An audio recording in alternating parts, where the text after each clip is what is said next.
بعض الناس تسأله تقول له كيف حالك يا فلان؟ قال عايش مثل أمس، طفشان زهقان.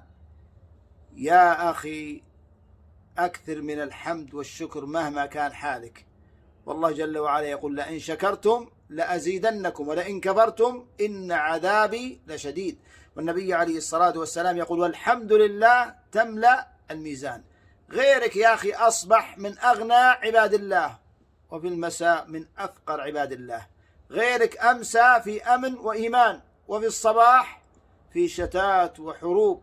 غيرك الصباح كان يمشي على قدميه، وفي المساء ربما على عكاز وربما على عربية.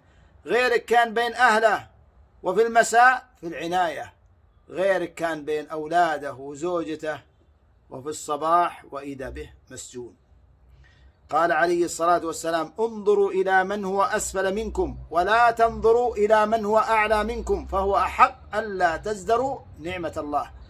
وأكثر من هذا الدعاء، فقد كان النبي صلى الله عليه وسلم يقول هذا الدعاء اللهم إني أعوذ بك من زوال نعمتك وتحول عافيتك وفجاءة نقمتك وجميع سخطك. جعلنا الله وإياكم من الشاكرين الذاكرين الحامدين، إنه جواد كريم.